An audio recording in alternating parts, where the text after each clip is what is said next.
It's a random Friday night. I got bored.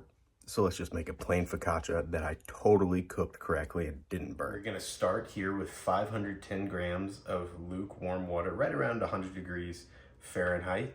I'm then gonna take 6 grams of instant yeast, and I'm just gonna pour that in there. And we've done this a lot on this channel. We're just gonna mix it right up.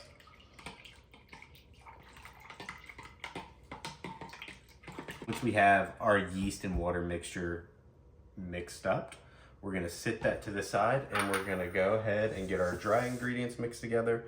So I have 735 grams of unbleached all-purpose flour.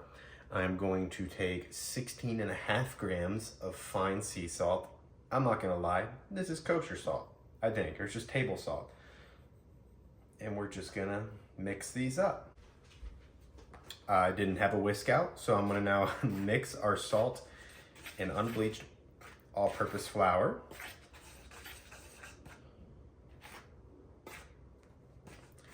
Once this is mixed to your liking, which this bowl is kind of small. Now that we have our dry ingredients all mixed up, I am going to take 37 grams of olive oil, and I'm just gonna pour that right on top. Make sure to get all of that in there.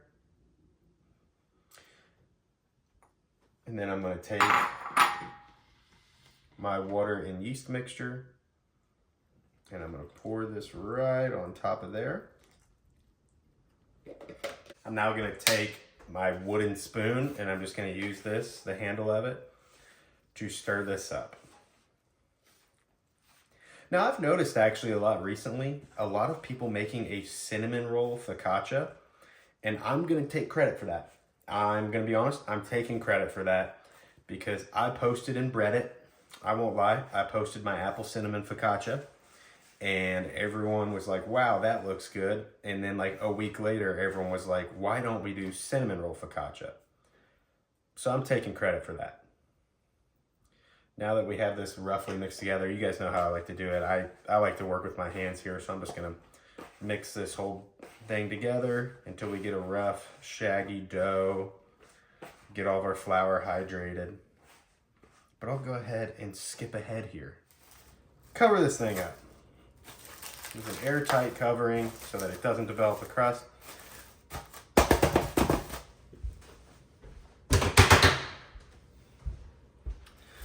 So we're gonna cover it up now, and we're gonna wait 15 minutes, and we're gonna come back and do a set of stretch and folds. 15 minutes later, let's go ahead and do our first set of stretch and folds. We're gonna go and wet our hands here, and we're gonna do 8 to 10 stretches and folds. My hands are not wet enough. It's 1. And the dough will slowly start to come together as we do this more and more. This is our first set of 4 total sets of stretch and folds. We're at 4. And it's starting to get tight. That gluten is just squeezing together. It's 5.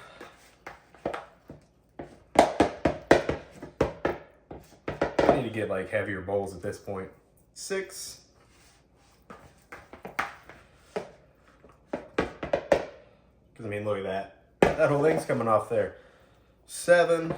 And last but not least, we'll do 8 here, finish it off here, let it rest for another 15 minutes because that gluten is, well, I'm gonna do one more because I want to. I'm gonna do a total of 9. Sit. You want to sniff up there? Sit. Time for our second set of stretch and folds. Wet our hands real quick.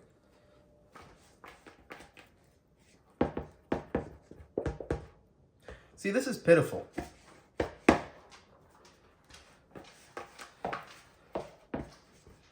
It is coming together a whole lot more now. And I mean, you guys can see it. The consistency's great. And we still got 2 more sets of stretch and folds. This is, I need to upgrade my equipment. So leave a like and comment so that I can afford to upgrade my equipment. So that's 4.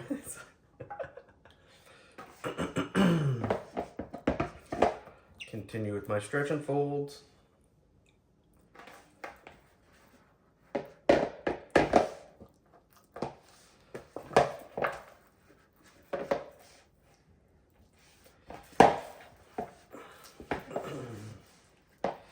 All right, we're gonna let it sit for another 15 minutes and then we'll come back for our third set of stretch and folds. So let's go ahead and do that. Now time for our third set of the stretch and folds.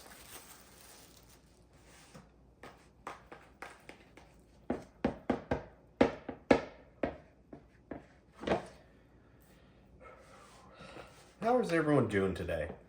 I typically just cut through these parts and just jump around in my videos. But tell me how you guys are doing. What are you all up to? What's something that you're working on?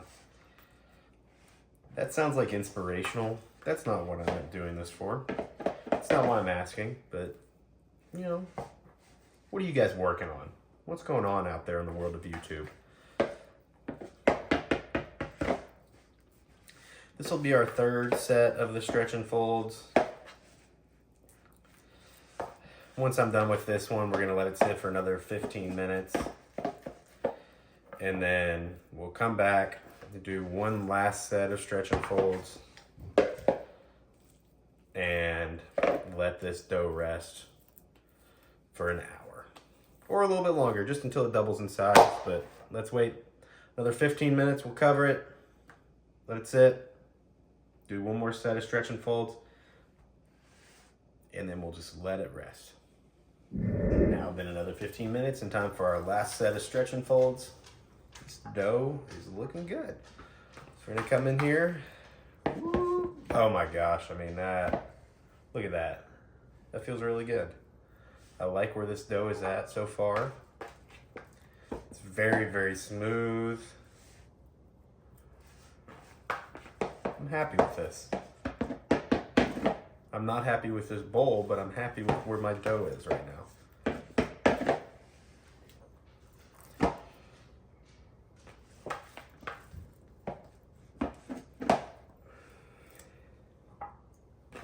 This bowl is just a mess.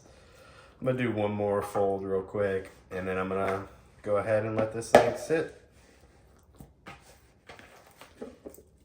Stretch that out. I mean, that's beautiful so far. Look how beautiful that is. It's beautiful. Plop that thing back down in there. Let it rest for another hour or until it about doubles in size. Then we're gonna transfer it over to our baking sheet.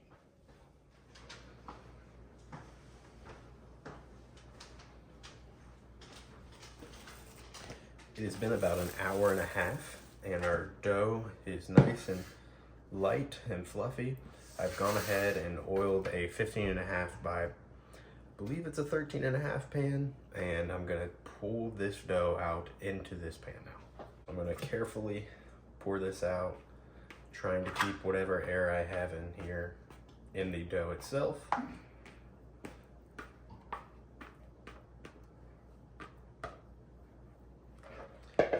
That in there. I'm going to toss it. I'm going to flip it over to get both sides coated with olive oil. And I'm going to try to stretch it out here. Stretched out, I'm going to let this sit for about 15 minutes until I can get it stretched out a little bit further.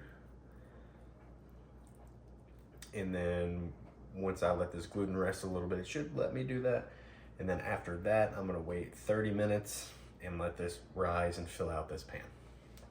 So I lied the last time I talked to you guys. I ended up letting it sit for 30 minutes and then I came back and stretched it out and then I've let it sit for about another 30 minutes.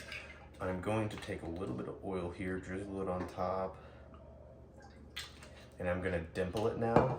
It hasn't expanded as much as I would say that I'd like it to. It's not as big here as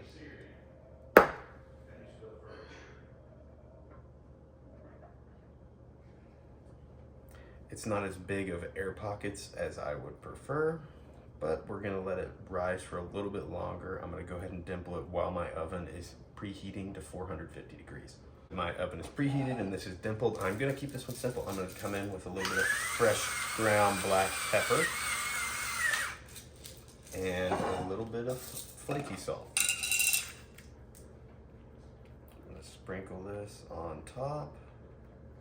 This is a coarse flaky salt. Give it a little bit of a crunch as well. And then I'm gonna throw this in the oven for 22 minutes on the bottom rack. And then we'll throw it in under the broiler.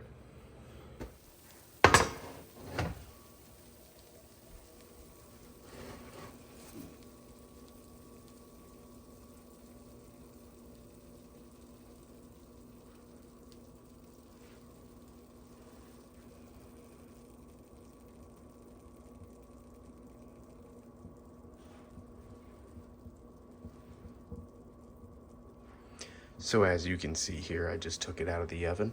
I left it in the oven for 23 minutes at 450 degrees, and in the last minute, I put it on broil on high and put it on the top shelf. I did leave it under the broiler for too long because I tried to get the camera set up for a cool shot, so it's a little crispy. But honestly, it looks a little yellow in the video. I'm gonna let this cool, and then I'm gonna cut into it and show you guys what the crumb looks like. I mean, look at that bottom. That's beautiful. Beautiful crumb.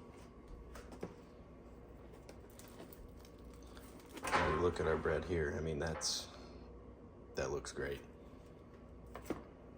This honestly might have to be my new focaccia recipe.